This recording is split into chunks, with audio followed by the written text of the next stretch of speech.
Bonjour à toutes et à tous, l'information en Vendée, c'est tout de suite sur votre chaîne locale. Ce soir, un comité de ligne se réunit à Chaland autour de la table de la SNCF, la région et les élus traversés par les lignes TER Nantes-Pornic et Nantes-Saint-Gilles-Croix-de-Vie. Une réunion publique très attendue pour faire le point sur la qualité du réseau. En 2022, 81 pannes ont affecté ces lignes, occasionnant de nombreux retards et même 25 suppressions de trajets.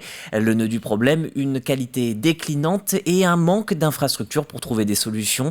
Ce soir, la SLO, l'association Sud-Loire-Océan, entend bien obtenir quelques réponses aux problèmes relevés.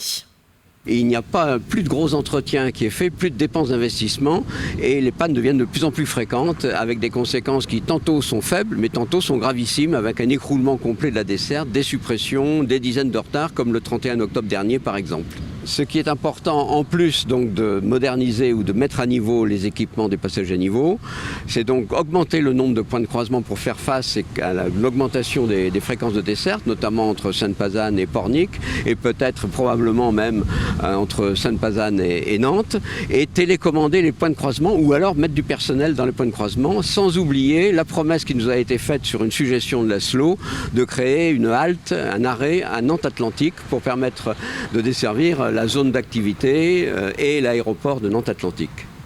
Le CNAM et le lycée Pierre Mendès France viennent de présenter une nouvelle licence pro. Son nom est Métier de l'entrepreneuriat avec une spécialisation en gestion de projets événementiels, culturels ou encore sportifs. 3 jours en entreprise, 2 jours en cours pour appréhender le métier et répondre aux besoins du terrain. Peu de cursus comme celui-ci existe sur le territoire. La formation a donc toute sa place dans le département. Ça permet de fixer une démographie sur le territoire, d'avoir des jeunes qui vont rester au plus près du besoin économique et ça permet d'accompagner le développement économique même d'un territoire. Ça, c'est une première chose. Et puis, ça réduit aussi les empreintes carbone, d'aller devoir refaire de la route pour aller se former. Et puis, il faut reconnaître que cette licence entrepreneuriat, elle est parfaitement adaptée à la culture vendéenne. Les Vendéens sont extrêmement entrepreneurs. Ce sont des gens qui ont un esprit d'initiative très important, ils ont un esprit de développement économique fort et cette licence, elle s'inscrit bien dans cette culture. Connaissez-vous le Canové, le canot VTT Athlon pour être plus précis, organisé depuis 11 années maintenant autour du Saint-Gilles-Croix-de-Vie. C'est une journée de sport dédiée aux entreprises du territoire, un bon moyen d'échanger dans un tout autre contexte que le bureau. Je vous propose de découvrir ce reportage réalisé par Diane Delangle.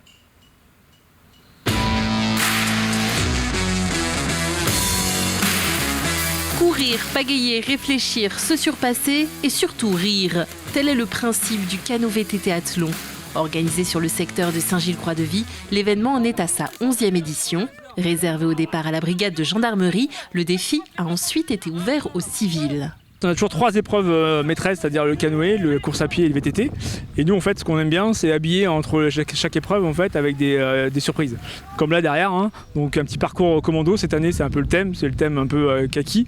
Du coup, voilà, on a fait des petites épreuves comme ça, histoire de mettre un peu de piment, quoi. Ce qu'on veut, c'est se marrer et faire marrer les gens, en fait. On aime bien, c'est ce côté délire qu'on veut faire. Le côté surprise aussi, les gens, ils attendent. C'est pas une course comme les autres, il n'y a pas de chrono. Et il n'y a pas d'esprit compète, c'est convivial, c'est l'amusement, c'est histoire de... On est là pour se marrer et pour se connaître aussi, c'est un petit réseau local en direct, quoi. C'est l'avantage, quoi. 48 binômes sont présents cette année, soit 96 participants mélangés à chaque épreuve et aucun problème pour trouver des candidats chaque année, même sans communication. C'est du bouche à oreille. Ouais, il faut être adoubé par nous. Donc voilà, après, nous en fait ce qu'on cherche, c'est des gens qui sont dans notre esprit aussi, dans l'esprit convivialité, s'amuser, pas de prise de tête, voilà, donc c'est ce qu'on aime en fait, c'est le premier critère. Après on marche beaucoup par justement bouche à oreille ou par les connaissances de ceux qui le font, c'est ce qui fait qu'on arrive, mais toujours avec cette optique de rester à 50, parce qu'on veut pas non plus trop, on veut garder cet esprit en fait convivial, quoi. C'est vraiment la ligne rouge du CANOV, quoi. Ça soude les équipes déjà au sein d'une même entreprise. Là, je crois on est 6 cette année chez Mademoiselle à faire le Canov.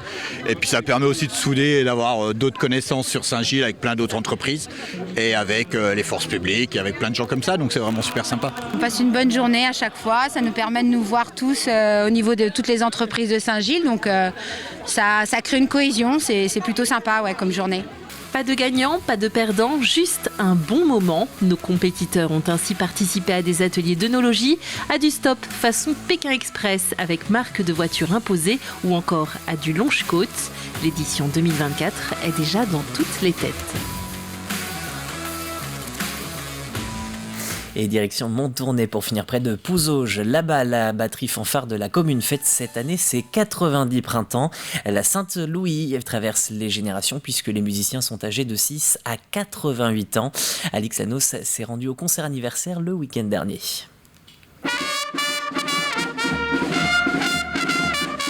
Il y a du monde rassemblé sur la petite place de l'église de Montournai.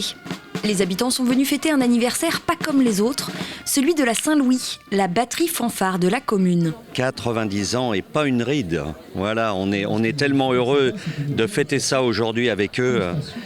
Pour nous, voilà, sur le pays de Pouzauges, on sait combien c'est compliqué pour les fanfares. Il n'y en a plus beaucoup.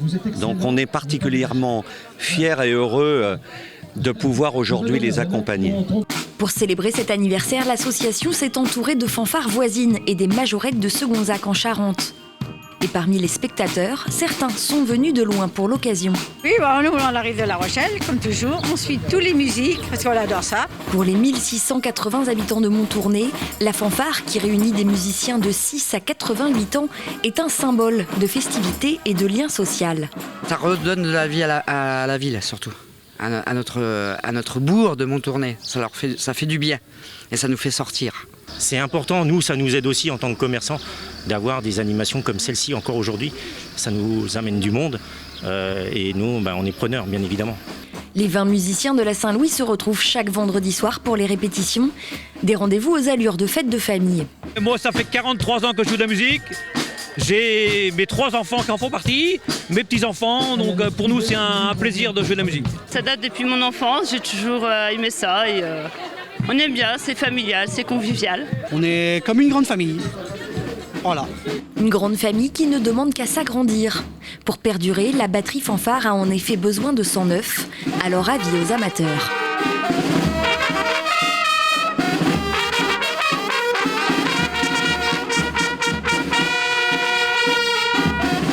Voilà pour ces quelques notes depuis Montournai. C'est la fin de ce journal. L'actualité revient ce soir. Nous aurons le plaisir d'évoquer tout ce qui se passe en Vendée à 18h. À tout à l'heure.